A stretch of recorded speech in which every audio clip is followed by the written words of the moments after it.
Welcome to Objects of Desire, the podcast in which we talk about the things that mean the most to us. or tell us who we are, where we came from, or where we're heading. I'm Tony Freund. And I'm Naz Nazawa. Every episode, we invite a guest to share the stories behind their one special thing, valued not for its price tag, but for its beauty, craftsmanship, quirkiness, and especially for the ways it connects them to the world. And today we are joined by the magnificent Patricia Clarkson, the Emmy and Golden Globe winning actress with Tony and Academy Award nominations to boot. You probably know her from her work in Sharp Objects, The Station Agent, Pieces of April, High Art, and countless others. Today, she's talking about a prized black and white image from the 1950s that was taken by a famed French street photographer. We are so excited to have her here with us today to discuss her object of desire.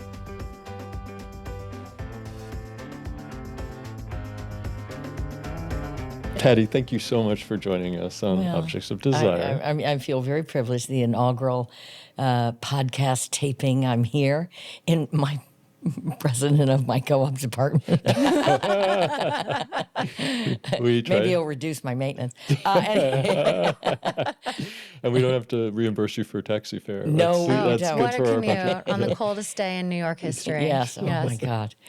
But I'm thrilled to be here. This is exciting for me. Well, Naz and I were texting or emailing each other over the weekend. We're like total fanning over you and how excited we It's were. a little embarrassing, actually. We're going to spare you all of that and try and be cool today, you know? But I'm like, oh my God, Adora's here. Patty, we're just, but Trust me, I'm like, I'm just a somewhat nice Southern girl. exactly. Who has extraordinary talents when you're put in front of a camera or on a stage in front of an audience? Or Well, I try. I mean, I'm still going, and I'm very fortunate. I'm very fortunate. I always have to remind myself of that. This is a very tough business, and it is ageist. And but it's getting better. It's getting much better. So I'm fortunate, and I'm happy about that. To kind of be, I think, in a new age for Hollywood, really wanting to support women as they age, because we have some of the best stories to tell. Oh, absolutely. So. And we need that experience in life to be told on screen. It gives, every generation hope. But I also feel like you, Patty, are one of the reasons that Hollywood is in a better chapter now, right? Like your performances, the way that you're able to convey complexity and the just raw human guts of emotions. Like that's the stuff that we love, and it's critically acclaimed, but it's popular. And like you're a big part of the reason that it's I'm just gonna stay here, even when the podcast is over. We're all hanging out for a long time. well, trying to sort of, pinpoint your appeal.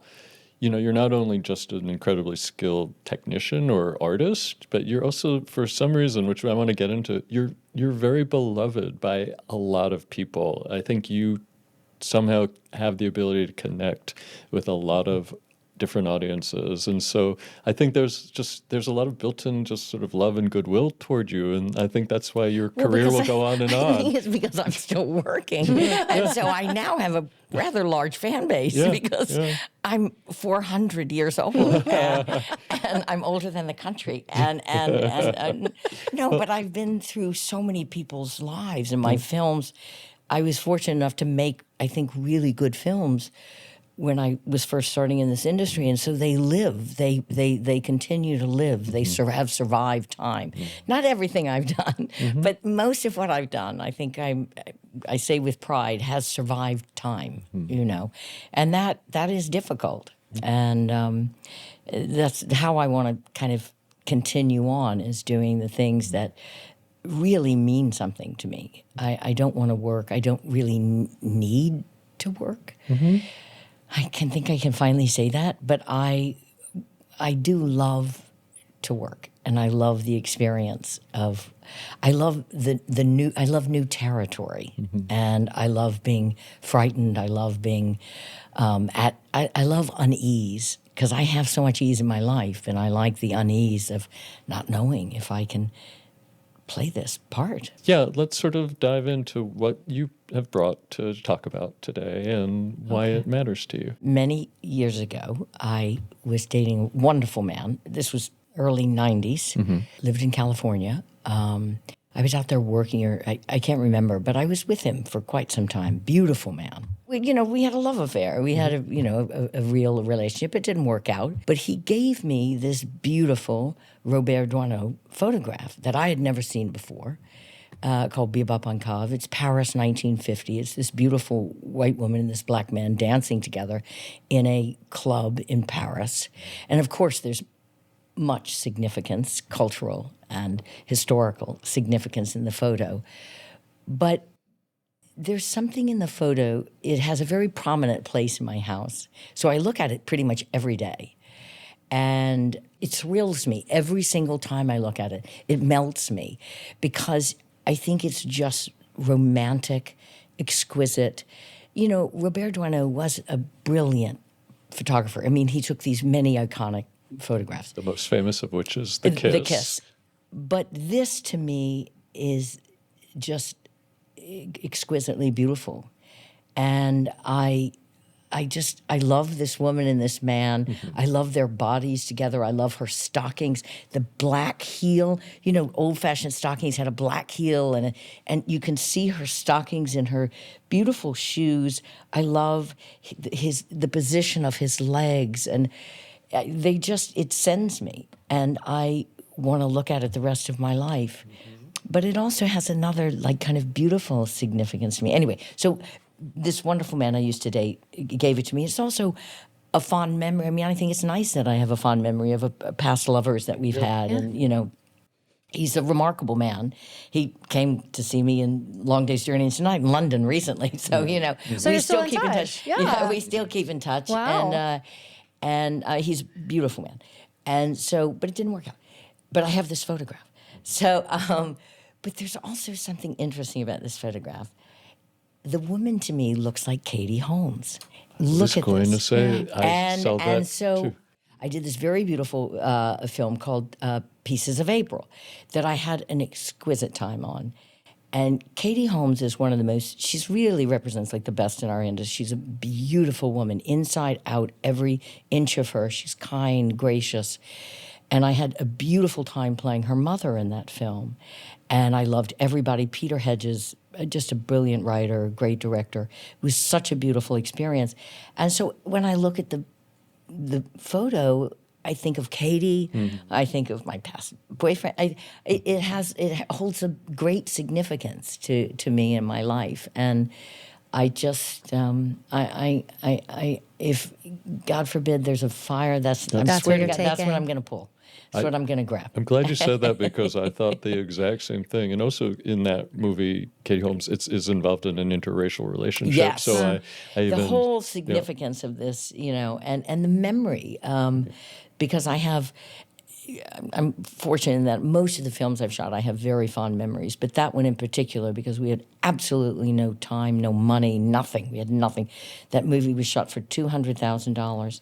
And I mean, it was just so bare basics, raw, and I went to the Academy Awards for that film. I was going to say, and you were nominated for an Academy Award. So it was and my dress and everything I had on and my jewels were more expensive than the actual film. To make the movie. So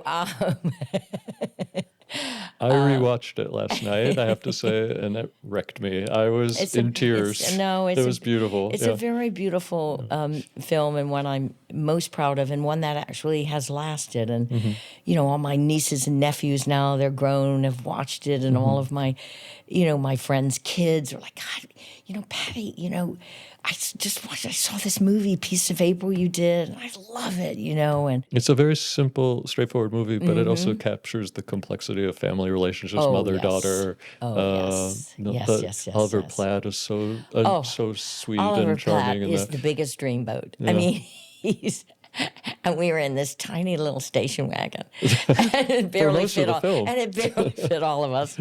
And poor Oliver had to really fold himself in half just to get in. Yeah. And we had no trailers or anything, so our producer John would just go get us lunch, and we'd sit in the we'd sit in the station wagon and eat our like chicken salad sandwich or tuna salad sandwich in the thing, and then we'd be like, okay, lunch is over, let's shoot some more. This is quite luxurious fare, right? I changed in a gas station bathroom. I mean, what I did for this film. That's but we amazing. all did, because we were all in love with it, and we were in love with Peter Hedges, who was, exemplary. He's a very emotional and personal. Everything to him is personal, and so we showed up and we had to bring our A games because we had nothing else, So anyway, this photograph means a lot to me. That's wonderful. And it's traveled with you then since Yes. California. Oh my God. How many places of honor has it sat in your home? How many places of honor? It has been it's in his third apartment. Okay. It's only traveled once from Los Angeles.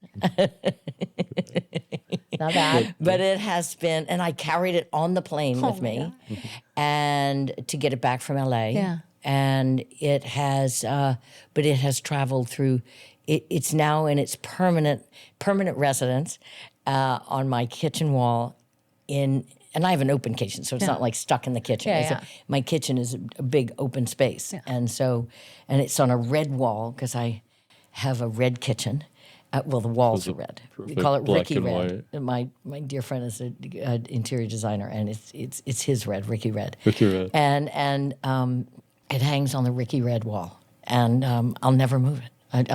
I've thought about putting other things there, and I just say no. No, I love the scale of it. It's My it's Duano perfect. just stays right there. Yeah. And the rest of my kitchen is black, so there's the red and black and the marble around it, and there's the Duano. And there's Katie Holmes. Yeah.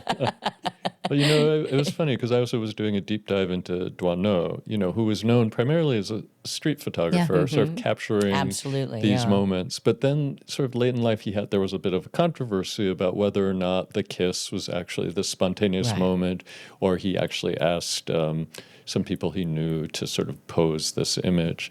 And it made me think a little bit about what you do as an actor, which is, a little bit of like street photography, right? You're creating an image, but it's not spontaneous. It's not always spontaneous. I mean, the kiss. It doesn't matter if it's like it still captured the moment of the time, and why did that photograph capture the world? Right.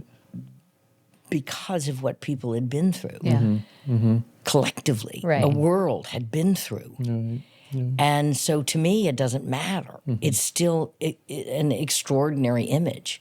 But do you think about that in your acting, sort of, too, that you're creating this sort of sense of reality? But we still it needs want to it to be real. Yes, but it still needs to be as real as possible. And we're still kind of relying on our own intuition, our own ability, the director's ability, our fellow actors. I mean, I have an adage, you can only fake so much. And that doesn't mean I'm going to really have intimate relationships with someone I'm involved in the film with. Right. But you have to form a deep and profound bond to that person. And, when I play, I've played a lot of mother. I've played mother to pretty much everybody in Hollywood. And, and they're all gorgeous. And so I'm just flattered. I'm like, oh, my God, I'm your mother. All your daughters are so beautiful. Okay. And so, but I really insist on getting to know them and really genuinely, even if I'm at odds with them, I have to begin with love and kindness and fondness. I have to find some form of real connection that exists even off camera. Because, on camera, you're relying on the gods, in a way. I know that sounds corny, but you are at the mercy of your talent. And where does that come from, and what is that? And, yes, you can be trained and have technical skills, but at the end of the day, all the technical skills have to go away, And I think you have to find the real truth of a scene, and that's only found when you're open and the head is really no longer involved. Well, that's one of the things I love about the way that you talk about your acting process, where it's just so rooted in the emotion, right? That you've said, right? That that you haven't had a husband or kids, and yet you've played wife and mother. Oh, I've to played so many wives. and you do it so iconically. And it's that sort of rootedness in getting a sense of the intimacy of like, how would this person actually emote? You know, it's their because head. what is a wife? A wife is someone who, hopefully, whether it's a good marriage or a bad marriage, I've had wonderful relationships in my life, and I've had extraordinary men in my life, and maybe not a few, maybe not so wonderful. Sure. And so, what is the difference? I know, and love is love. I've, played an extraordinary German lesbian heroin addict in high art, and I wasn't any of those things, And, although the day is young, but anyway, the new challenge. German citizenship as an exit strategy. Yeah. But I was fortunate that my dear friend Richard Greenberg, the great playwright who passed somewhat recently, he had a German agent, and I used to answer the phone for him. We were roommates out of Yale. We went to Yale School of Drama together. So, and I became very good friends with Helen Merrill, very famous agent in New York City in the 80s, 90s. And so I hung out with her all the time. And so I used to imitate her with her. And then it came back to save me in high art. You could immediately tap into that German accent to get the role. Please God tell me. Please God tell me. And the heroin, where did you tap into that? Pardon? The heroin? Yeah, oh, no. Well, God knows I like to drink bourbon. So I don't know. The heroin, I did a little research, unfortunately, and spoke to, fortunately, a recovered heroin addict. Mm-hmm. But you know what helped me in that film was we were shooting in 1998 in Brooklyn in an apartment. It was the biggest heat wave in New York City. It was 100 degrees. And we were this very, very low budget production. We had, I think, $400,000 on this one, maybe $500,000, no air conditioning. And I was wearing pleather pants, which just buy yourself some pleather pants. I'm sweating put just them thinking on, about this. and turn on the heater. No. So I had on pleather pants. I wasn't really eating. I'm playing this heroin addict. I'm like, the pleather pants. I would put the pleather pants on. And everybody said there was Patty pre-Greta and then Betty Greta. And I would put the pleather pants on, and suddenly they would see me just go like this. And I was just like, and they would say like, we're going to shoot. And I'd be like, I'm ready. The secret, the method acting. It was 110 degrees Brutal. in that Brooklyn Leather, apartment. that's the It secret to your brilliance. 110 degrees. How many sets of these pants did they even give you? Like, did you have to put the same dirty? Yes, I had to put on my state. No, we couldn't afford more I was than going one to say, pleather. listen. Because pleather pants Is are still pleather- not cheap. Are they not? I don't know. And in the market so, for pleather often. it You was can't really put them in the laundry. It was crazy. You know. It was crazy. So It is something I really respect about you, though, is that you do not shy away from a low budget production. If it's a good story and a good character, you're all in. That's what changed my career. Yeah. High art completely changed my career. And the pivot. because it put me in a different light in the world and in the, amongst really, really top actors. I got notes and cards from people, and through my agent, or they would. I got written notes from really big people in this industry, and remember when people used to write notes? Yeah. And I still do. It lifted me somewhat out of suburbia lady housewife. Mm-hmm. I would still continue on in that in those parts, but this put me in a very different place in our world in Hollywood, and sometimes it just takes one shift, and that's why you can't be frightened. And at first, when I was asked to audition for the part, I thought, "Oh my God, are they really going to buy me as this?" But I really understand Greta. I don't know why, I just do. And I was cast that day. She cast me that day. she was about to go with someone else, and she cast me that day, and I had to start soon, you know. Wild. I flew in from LA. I was out in LA trying to get a job, and I flew back for this and got this job. One of the, a kind of life-changing, career-changing moment. And was that something that you were offered, or you were auditioning? No, I auditioned. Still? You were still I auditioning. said, "Can I really walk in and audition as this German lesbian heroin addict?" I said, "But my soul is that." I don't know what that means. Patty Clarkson contains multitudes. But I was like, I get this. I get this woman. Yeah. So, that's, I think actors, we do have to trust that. I think we know. I think we can shapeshift more than we know. I think we are abilities. But it is confidence and belief in oneself, true confidence, and yet our confidence is often knocked. But, we have to get back up always. My mother, rise above. My mother always told me, Patty, rise above. And that's really what you have to do. Yeah. But in any industry, wherever you are. I mean, Thinking about you as an interior designer, often you're only as good as, what your client is willing to let you do or asking you to do or challenging you. No, an interior design, like I said, really my best friend, Ricky Red. Do you like Ricky Red? Anyway. I love Red. No, but it being an interior designer is brutal. I mean, he tells me these stories. It's great. It's but all it's great. extraordinary also. It's so creative and such a process. Yeah. And you have to be a director, an actor. You have to really you have to be a designer, an actor, or a director. You have to appease. Psychiatrist. It's constant, a psychiatrist. You are constantly appeasing. And you're working with young, old. You're working with people who have children, who don't have children. You're working with, a gay couple, straight couple. You're working with everybody, the spectrum. Sure. And people who some of my have clients. money and Yeah, people thank who you. don't have money. Right. Yeah, no, I appreciate it so much. It's actually very funny that you say that, because when I was listening to interviews of you and you were talking about how you just have to get inside the skin of the people that you play and really deeply understand them, whether you have kids or not. And I don't, and I don't want them either. And I work primarily with families who have little kids in the home. And you have to enter their head. Yeah. You have to enter their space. You have to enter. Oh, I took notes. Patty Clarkson, I took notes. I was like, and we're going to take this recording. I'm going to show all my clients. I'm going to show my clients. Where's my camera? Cutting the brutal part.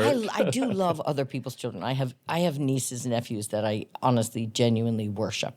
They're all grown now, and they have children. And I think with some objectivity, they have the most beautiful children. I just love them. And so I do love other people's children. It's just, I made the choice. I just knew I had a great mother and a father, and I said, I can't be that. I like to work. I like my space. Yeah. Your solitude. I like my solitude. And I never really thought about marriage. I've had some very long relationships with two extraordinary men. But, I like being single. When you say you like your space, it makes me think, because we think so much about space. Yes. And I wondered, because I've heard you interviewed and you talked about how you knew you needed to leave New Orleans, but you also suffered a lot of homesickness. And I wondered whether, as you've recreated your own homes, how much of the sense of nesting that you do now is in response to both recapturing that childhood or somehow addressing the homesickness? Or That's such a beautiful question, and it almost brings tears to my eyes. I was the baby of 5 girls, so I wasn't babied so much. My father and mother decided to baby me when I was 30, and I was like, it's too late. But I was so close to my sisters, and we were all a year and a half apart, and I lived, I didn't have my own room till I was like 40. No, but I got my own room finally, I think my senior year of high school or junior year of high school, because finally my other sisters had gone off to college. And so, but I I was very close with my parents also. My parents lived for us. I mean, my mother went on to run the great city of New Orleans, president of the city council. My father was a remarkable man, administrator of LSU Medical School. And he also ran, when we were younger, a children's home. So they had these lives. My mother didn't work till I was a little older, till I was about 16, 15, 13, 15. I can't remember. And she started to sell real estate, which got her into her real love, which was politics, but they lived for us. And they never went out. We didn't have any money. So we spent every weekend together. So when I would be apart from them, I had terrible homesickness. And I still occasionally suffer from it. And both my parents have passed somewhat. In the past year and a half, both my parents have passed. And it's been harder than I realized. And so, but yes, I have built a home, especially the home I have now. And everything in it, every single piece of it means something to me.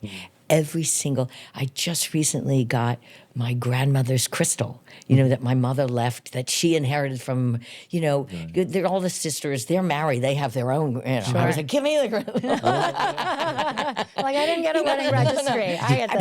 But I have my grandmother's highball glasses, because I love highball, and they are cut, beautiful. I have photographs. I have, my grandfather was an actor as an avocation. I have his playbill. I have all of these. I have my mother bought these 2 settees in Williamsburg, Virginia. When we lived in Virginia, my father was stationed at the Air Force Base. She bought these settees that were covered in that gorgeous kind of mustard yellow fabric with the big fruits all over it. And they were these gorgeous settees. And I have one of the settees that's now covered in black velvet and pipes or matches. It used to be covered in New Orleans toile, and now it's covered in black velvet. Because I've redone my bedroom, and it used to just be white with my toile settee. But that white toile, with New Orleans toile, got with my dog. So now it's black velvet. It's fabulous, but that's my mother's. That's some of the first beautiful furniture my mother owned. And she was so proud of those settees. And my sister has the other one. And it's just so many things in my apartment are so near and dear to me. Or it's just furniture I bought. Do you remember John Koch in New York City? He was like 23rd and 10th. I have so many pieces from him still. And when I would make a little bit of money, I still have from the Untouchables, the first little money, I bought this cabinet that still have. I bought a little bench. I still have a few pieces from the first amount of money I made. And they still have them. These objects not only are useful, the highball glass from your grandmother, no. very useful. But I don't use them often, because I keep them safe. I keep them a little bit safe. But I have this great shelf that I just kept. That was there when I moved in. This beautiful very tall ceilings, but I fill it all with all my glassware. Recently, I was just given these gorgeous, for my birthday, these green glasses, probably from the 50s or 60s. Ricky. And Ricky was like, I know you have a lot of glasses, but you don't have these green glasses. But people give me beautiful things. I have beautiful gifts, and a lot of my stuff is New Orleans. I have a lot of fleur-de-lis, in my apartment. Right. A lot of fleur-de-lis. So you have recreated the New Orleans. I have big, tall shutters, 8-foot shutters on my window, which are very New Orleanian. Yes. I have fans. A lot of people come into my apartment and say, "Oh, this." No, you're not a New Yorker. People say, "Oh, this place is so New Orleanian." Yeah. They feel it. That's fabulous, though. Yeah. That's wonderful, isn't it? I mean, I live in a Square in San Francisco because I Oh, didn't you know. live in San Francisco. I do. Oh, Yeah, I love San Francisco. Is it? Come on back. We're here for you anytime. I dated a very hot man in San Francisco. I have heard about this. Yeah. We still have hot men, There are fewer of them, but that's okay. I know. But no, I live in a box. It's a developer box. I never thought I would be there forever. And as a designer, it's tough because I want architecture to get to play with. Right, but then you've created stuff. That's what we're trying to do. Yeah. And it's very much, it's so funny that you're talking about, the sort of ways that you're conjuring your soul from New Orleans in this place. I'm doing kind of the same literally were you born right and now. raised? I was born and raised in LA in the Oh, suburbs. you are? Yeah, Okay. I was born Where in LA? Where'd you go? grew up in Palos Verdes. On the ground side, not on the golf course side. Oh, not on the golf course. Okay. Yeah. The part that's falling into the ocean, and we'll see what bodies roll out. Yeah. But yeah, so I grew up there, and it was a house. My dad designed it, but it wasn't with a lot of love. It was kind of so your father was an architect. He was a builder. He Builder. had a lot of different lives. He was an actor for a while, actually. He was Japanese American, so Yes. and a big boy. And this was post World War II. So every single villain in every movie was my the Japanese God. and the I Asians. want to watch a film. I mean, of you his. probably see it if you've seen The Wrecking Crew or The King and I or a bunch of John He's in Wayne's. The King and I. Yeah, he was the guy next to Yul Brynner. He's in the original King He's and in I. the original one, What? yeah. Well, there's only one. Yeah, They right. remade But The like King and I. truly with Yul Brynner. Oh my God! Yeah. I'm watching King and I. Oh my I'm God. gonna watch it. Well, you have to This watch it is in the so wide cool. aspect. If it's the 4:3, he was always so angry because when they cut it down to the 4:3 aspect ratio, he got cut out. Oh no! And I was like, Daddy, you said you were in this movie a No, lot. I'll watch He's it. like, I'll watch yeah, it, no, yeah. please do. Thank you.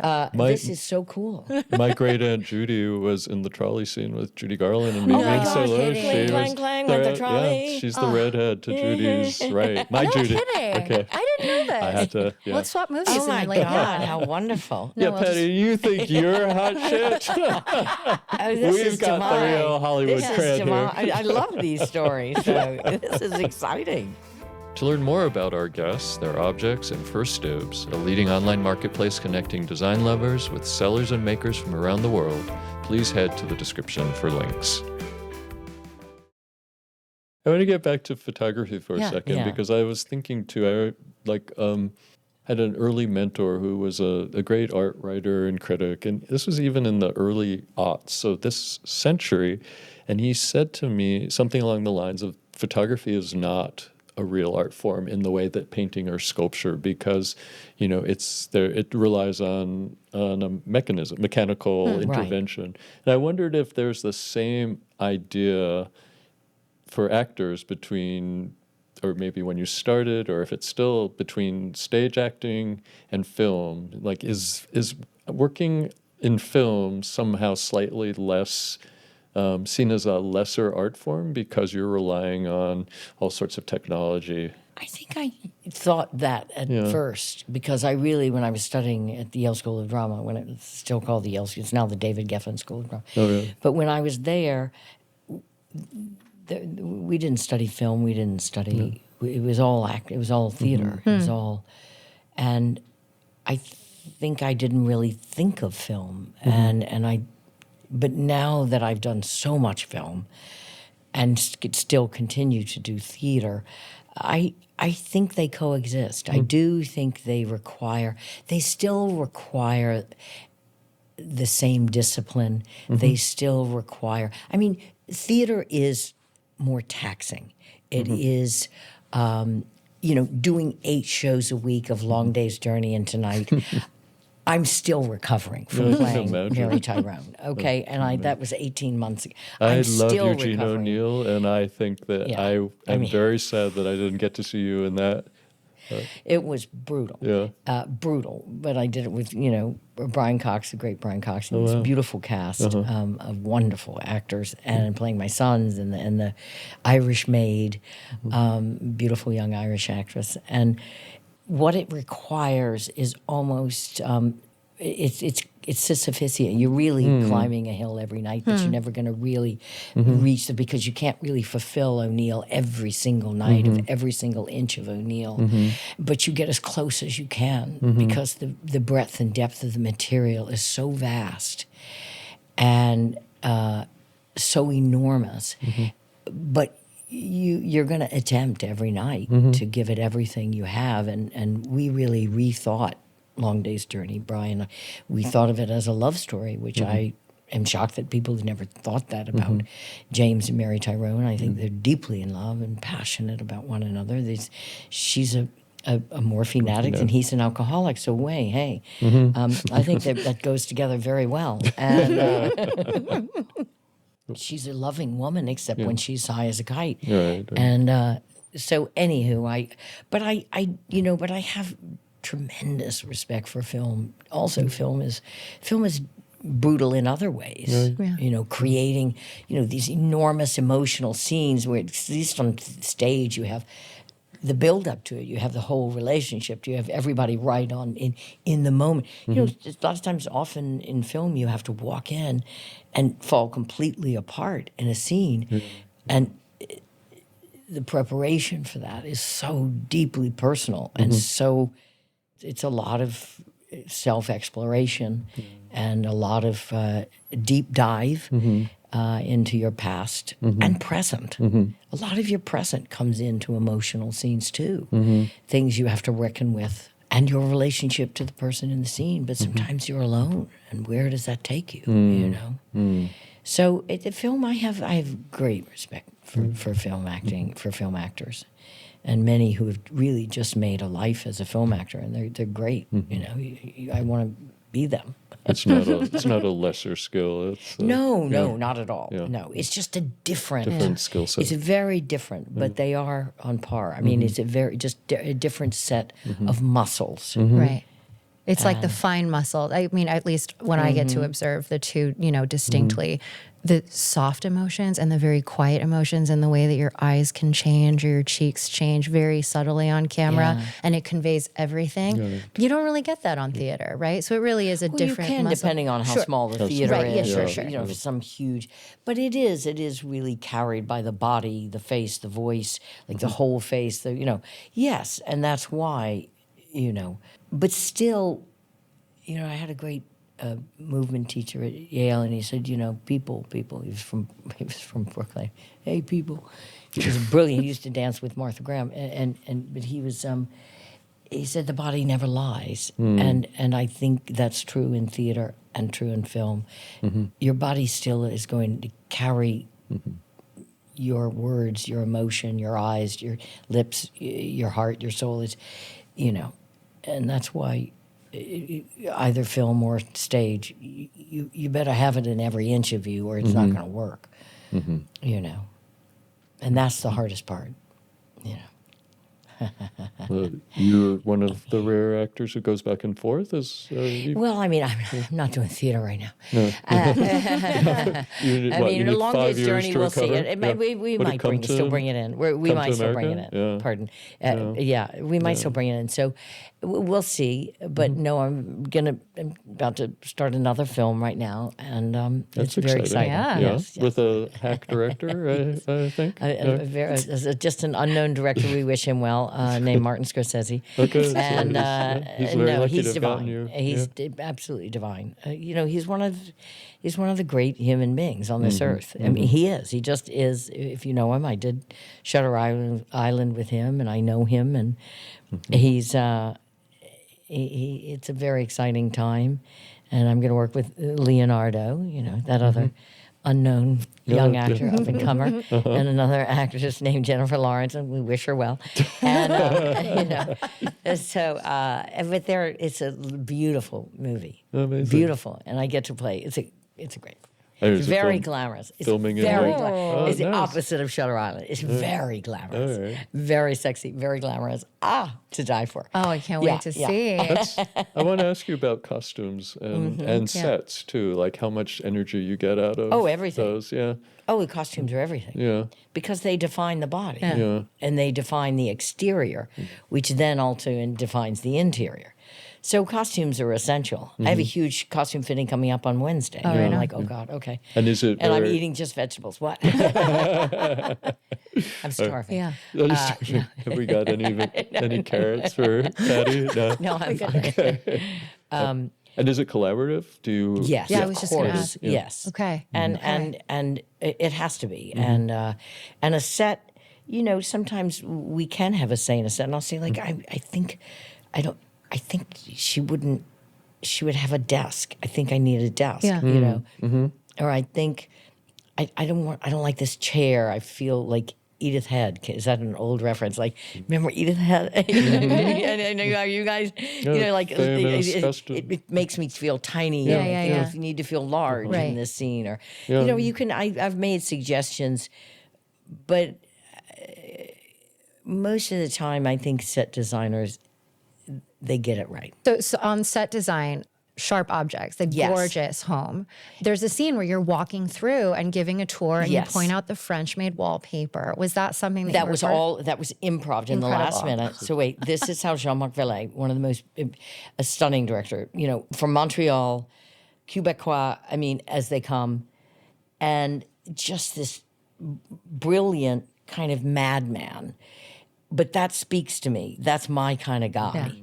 And we slowly got to know each other at first. And I'm not a big rehearsal person, and I don't mind improv. I like, you know, so anyway, we are going to start the scene outside, me and Chris Messina, the great Chris Messina, who's a dear friend. And I'm going to take him up the stairs. And that's all going to be one take. Right. He's going to do one take. He's all going to do it in one take. So already, and we have that huge scene upstairs in the bedroom that ends in this emotional moment. We're talking about how much I love my daughter. And as we're about to start shooting, he goes, give him a door. Tell him what's with the wallpaper. Tell him, like, it's like, on top of a 3-page scene Oh, my at the God. top of the stairs. Oh. And I was like, okay. I said, just give me a minute. He said, Stitch is like, tell me who's wallpaper. Chris Messina still thinks about this. And so he says, I do want to shoot. Do you want to shoot now? I was like, sure. That's why I'm here. And so we're standing outside, and they say, rolling. And I look at Chris Messina, and I say, let's fail. And he's laughing so hard that it threw us off both. And I was just like, and he was like, oh, that was brilliant. I mean, it was like, Clearly, you loved that I scene. loved the scene too. I was like, well, I'm sure she's holding back that it's No, Gournay and or he something. just asked me to improv that in the last minute, but Okay. that was not unusual with him. Okay. He was always be like, well, say something on the stairs. What would you say? What would you say? He's your husband, but you don't like him. What would you say? Yeah. Oh my God. No, we got that part. Yeah. That was very clear, you know. No spoilers. I've No, only yeah. seen one episode. Oh, no, so- no. You're in for a real treat, Tony. But that house is quite a character. Well, and everybody thought it was a real house. It was all really? built. Yeah. Every single inch, except the real exterior of the house, right. which was upstate, way northern, I almost said upstate California, northern California, Oh, really? past... It's like Ukiah or something, Ukiah. right? Yeah. All the really good Victorians are up Yeah, there. and I mean, it was extraordinary. This house, the exterior was so perfect, and we went up there. And then there was the terrible floods that we all donated to that area up there. Those of us who were involved in the production, but the set you would walk on, and Jean-Marc insisted that everything be real on the set. The stove had to work. The water had to work, which is unusual Yeah. sometimes when you're working in television.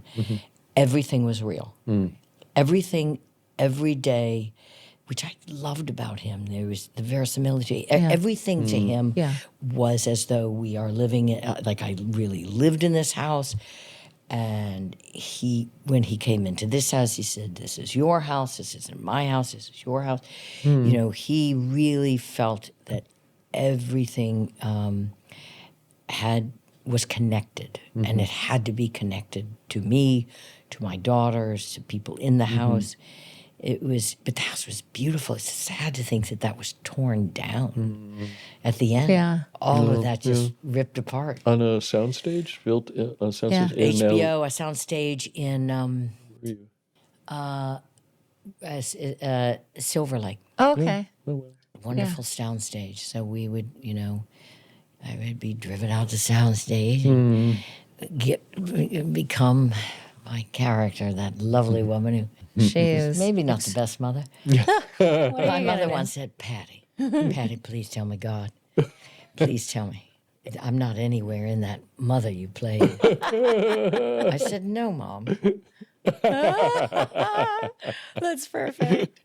It's all these mothers. That's the danger of having a child who's an artist. You know, you're like, when am I going to be Listen, exposed? it all comes out somehow. Yes, Yeah. yeah. Same as brain surgeons, you know what I mean?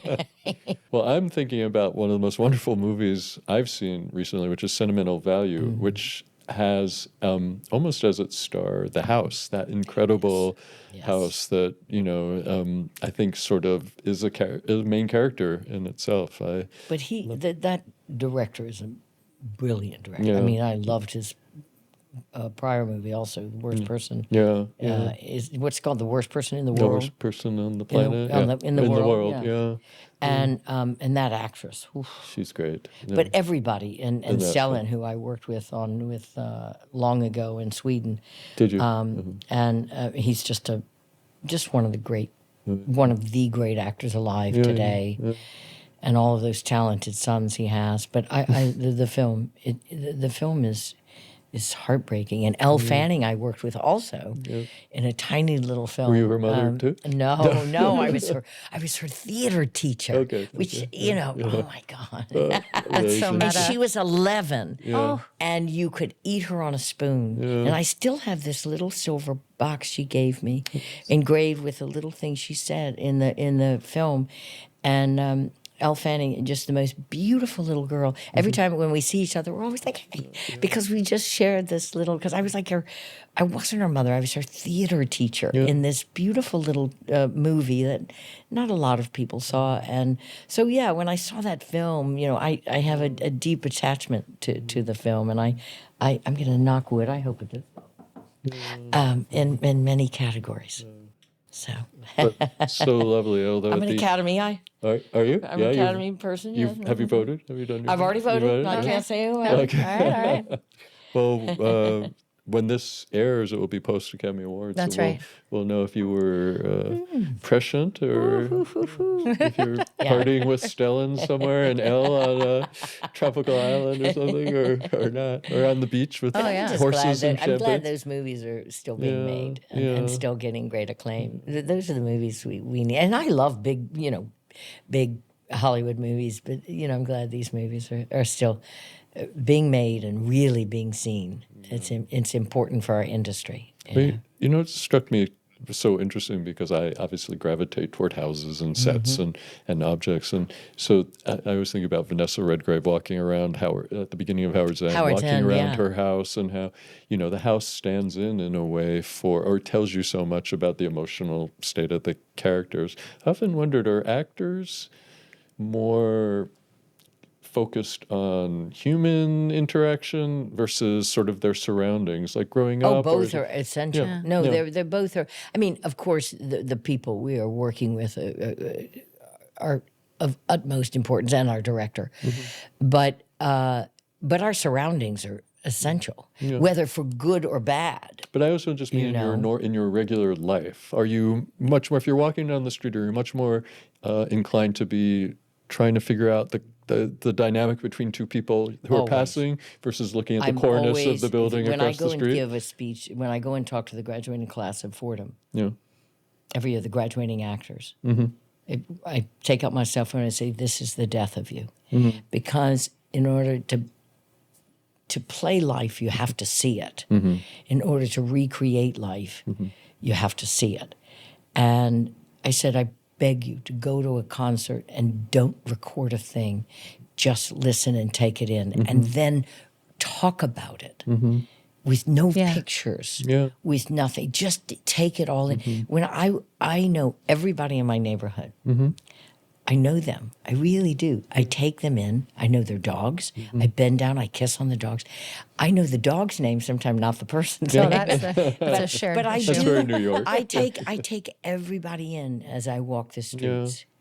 I see everything. Well, that's it the never joy. goes away. That's the joy of living in a place like I New love, York. and that's, you know, that's what I miss when I'm away from New York. If I'm not in, like when I'm in Los Angeles and I'm always in a car. I do, but I love watching like an older woman being helped, and I'm wondering who is that older person, who's helping that person. Is it a caretaker? Is it a son? Is it a daughter? It always makes me think, who's going to be helping me when I walk down the street? I think and about I can't this too. And I can't walk alone. Yes. When I can't walk alone, Right. who's going to help me down the street? Like on an icy sidewalk winter day in New York. Like, but you'll have people. You have people. I mean, right? but New Yorkers take I think the worst thing that happened is everybody on their phone. I mean, sometimes we have to be on our phones. We're Sure. looking up what's the address, what it is. Right. But it's also just kind of beautiful to put on your coat, put your phone in your purse, put it in your pocket, and walk and just take in for sure. everybody. Yeah. I don't even put in music because I like to hear the conversations. I love overhearing conversations. Oh, they're the funniest thing. Sometimes I want to interject, though. I'm like, I think I sure should give you people do. the illusion I of overheard privacy. I overheard a mother and a daughter. I hate you. I hate when you talk to me this way. I hate when you talk to me this way. I was like, You're like banking I've this for been a there. future. You're like, that's putting that in the pocket. That's wild. no, I like art. I've overheard beautiful conversations. Yeah. I love just the older couples that I see all the time, and they're still together. And I've watched them for 17 years, and they're still there. Yeah. Nice, yeah. Fighting more or less these days. Same amount of bickering. I or- would say less. Okay. I hope That's good. so. That's a great omen. Yeah. So, Patty, why do you think objects or things matter to us? Because they hold our memories. They hold they hold insight. They hold yearning and longing often. They hold a profound love of someone. They hold the very things we hope we never lose. That's beautiful. The tangible that we can hold on to. Yeah. I mean, certainly long past the relationship or the time of, and a lot of these objects are going to outlive us. So, Oh, yes. Yeah. Oh, yes. And that's kind of magical on its own. Yeah, I think also you touched on earlier in the conversation sort of the three things that I think, which are, it can be a gift or something from your mother or your family, something you inherited. It could be a gift from a loved one who's no longer there. And then you even talked about things that you had bought yourself that remind you of certain periods or parts certain, of your periods life of my and life. who you were. Yeah, who I once. was, where I was when I bought that, and what did I have at that time. And it was something I so deeply wanted to purchase, and what did I give up to make that purchase? I was like, God, that's a lot of money. Yeah. But I love it, and I'm going to, And you've never regretted any purchase that you loved. I've never regretted any purchase I've ever made. No, because I've always then made it work. If I was like, oh, maybe it doesn't really work, I've made it work. I've recovered it, or and that's the great thing. If something has a great bones, has great structure, you can always save it, and also you can keep it. My mother's settee. It's on its it's second perfect. incarnation.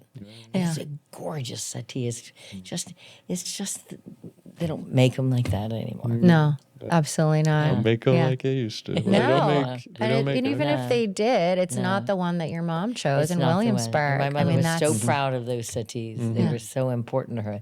so sweet. Did she like decorating as well? Is that where you get yours My from? mother or- wasn't really. My mother, she did. But we didn't grow up. We grew up very middle class. Yeah. But she had beautiful objects from her grandmothers, from my father's side of the family, my mother's side. But we didn't have we had a Herculon couch. Remember Herculon? I don't know. Maybe that was a regional thing since we're the same generation. I mean, we didn't have fancy stuff. We had a lazy boy. We had, Okay, I know we that had, brand. we had, but we in the living room we had these settees, and they were my mother's pride and joy. But she had some beautiful dining set from her grandmother, But no, my mother wasn't. That wasn't like the. That wasn't. My mother was more interested. My mother looked outside the house. My mother lived for things outside the house. And do you mean gardening or more like the No. city of New Good Orleans? community And politics. No, how a city yeah, functioned. right. She was deeply aligned with how a city had to function Yeah. all of her life, So Well, that feels more along the human lines. How do people? A city is just there exists my for mother lived for people. for people. Yeah. My mother was was the very definition of a people person. And that's why you're an actress today, partially? Probably. Partially, yes. yeah. Maybe it came down from my grandfather, her father, who was a beautiful man and a wonderful actor, but it was his avocation. Right, So, right. He was a teacher, yeah. You're an incredible talent and a lovely, lovely human being too. Oh, thank you. And we're so glad that we Well, got you to guys spend are some time with dreaming. you. I mean, shucks. I walked in, you guys are like hot and dreamy. We're just trying to keep up with you Hot and guys. dreamy. Okay, that's That's the the new new tagline. Tony, have you ever been called hot and dreamy? Hot and dreamy. Certainly my first time. I'm thrilled to be on this podcast, and I love talking about things that we care about deeply. So I thank love- you. Thank you. Well, thank you.